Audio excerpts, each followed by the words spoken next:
Hello, in this video we are going over international and cross-cultural business communication. Today we are living in a time of globalization where we constantly meet people from different countries.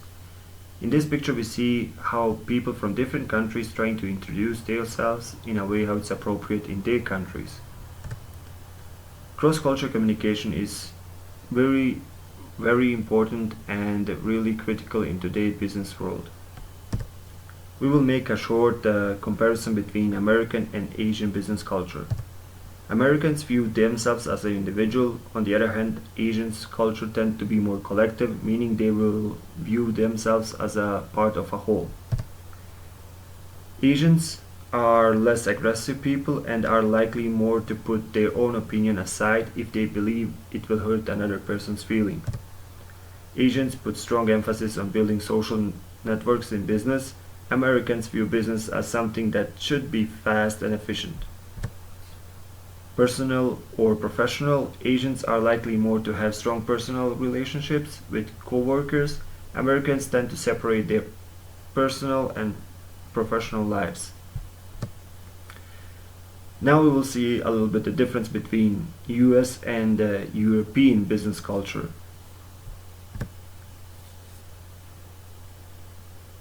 For example, we are living in Europe and we are in Germany. We would almost have 30 days of holidays. That sounds great. But over there in Europe, people are taking more time for vacations. Time over there is not the main resource as here in America. And US people are very time conscious and they value really time over here. On the other side, in Europe, we see that people are taking longer vacations, or either they don't work over the weekends. This picture is just a quick reminder that doesn't matter where we are constantly surrounded by cross-cultural communication. Also, a very important part is the non-verbal behavior, and we have 6 areas where the non-verbal communication comes in play. That's the body language, eye contact, touching behavior, or even the space between two partners in business communications. Are they staying close to each other, or they are a little bit more separated? Now we will see the difference between American business culture and I would say Latin American business culture, but the main focus over here is on Mexico. Latin Americans are often communicating through a lot of face expressions. Also, the sound of voice will follow the body language. Personal relationships, as we already saw in Asian business culture, the same thing is over here too. Personal relationships in Mexico are very important. It's very important to respect their culture and traditions. Also, employees value social relationships based on personal communications. People in Latin America also may not make a lot of eye contact, and it doesn't probably when we are from a different countries going to Latin America and during our business communication we will see that they are not making eye contacts, and it can give us a wrong feeling about it, so it can give us like, oh, they are not interested in us, but it's actually the opposite way. Also, what we have to pay attention to it is do not make a lot of stereotypes. If we hear something from different people that are saying, oh, people over there are this, so they are not, so we cannot believe this. We need to constantly learn about different cultures, different people from different countries, so when we come to meet with them, to not hurt their feelings and to know how to behave during our meetings. Now the next one is a comparison between United States business culture and the Saudi Arabia business culture. Saudi Arabia people in Saudi Arabia are really enjoying and doing business with different countries, with different people from different cultures, and I really love it, especially with the American people. There are also a lot of differences between Saudi Arabia business culture and American business culture. First of all, we know that in Saudi Arabia they have the Sharia law over there, and people over there praying 5 times a day, so the business meetings are usually made around the schedule.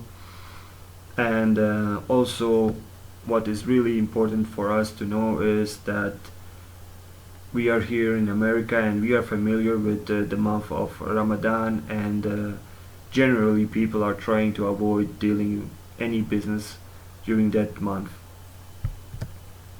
Uh, a cultural no-nos is never point soles of your feet to another's. Saudis dress Saudis dress the part. Professional attire is a must. So we need to know these parts to be really on the point when it goes to Saudi Arabia and dealing business with people from Saudi Arabia.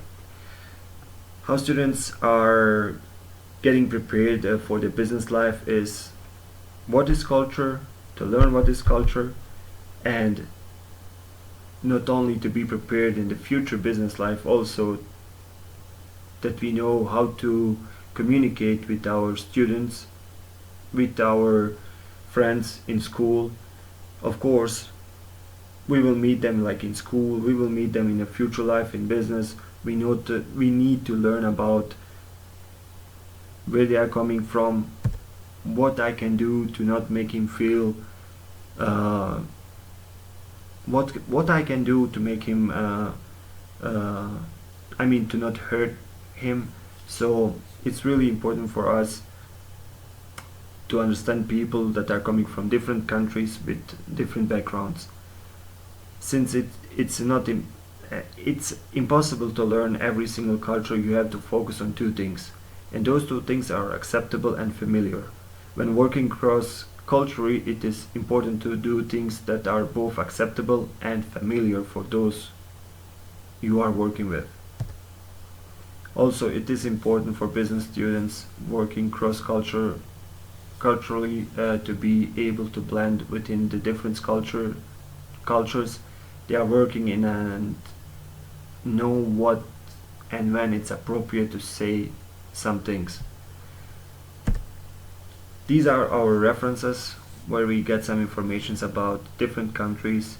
I hope you will like that video, and I hope we presented it in a way that we will understand and learn about, kind of motivate you to learn about different countries. It's really interesting when you start to read about other countries and what are the no-goes and what are the musts that you need to know.